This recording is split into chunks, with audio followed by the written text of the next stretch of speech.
అవన్నీ మేము వివరించాలనుకున్నాం. అలాగే చాలా బాధ అన్నమాట. అలా బాధ పెట్టి నన్ను పార్టీలో నుంచి బయటికి రావడానికి కారణమయ్యారు బాలినేని శ్రీనివాస్ రెడ్డి గారు, బాలినేని ప్రణీత్ రెడ్డి గారు.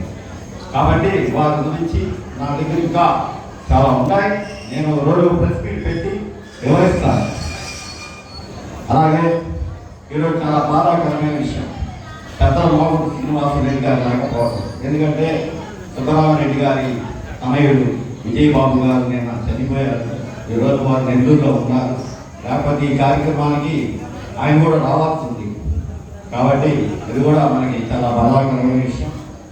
ఇంకో విషయం, ఈరోజు పిఠాపురంలో నామినేషన్ వేస్తున్నాం. నా రాజకీయ గురువు, అలాగే నన్ను నీతి నిబంధనలతో రాజకీయాలు చేయాలని నన్ను రాజకీయాలకు తెచ్చిన నా పవర్ స్టార్ పవన్ కళ్యాణ్ గారికి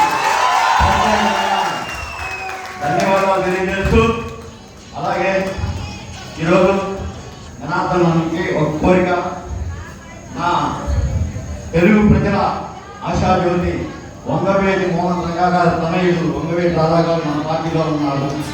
ఎన్నికల్లో ఒకరోజు రాధాని ఒంగోలు ప్రచారానికి పిలవాలని కోరుకుంటున్నాము.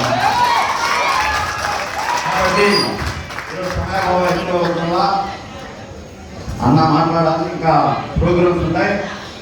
ఈరోజు తాగదు ఈ యుద్ధం, వాళ్ళ సిద్ధం అన్నారు కదా, యుద్ధం ఈరోజు తాగదు. మే 13 దాకా ఆ యుద్ధం 6 గంటల దాకా యుద్ధం జరిగిపోయి ఉంటుంది. జనార్దన్ గారిని ఎమ్మెల్యేగా చేసుకునే మంత్రిగా ఉంచి చంద్రబాబు నాయుడు గారిని ముఖ్యమంత్రి చేసుకునే బాధ్యత మనందరం మీద ఉంది.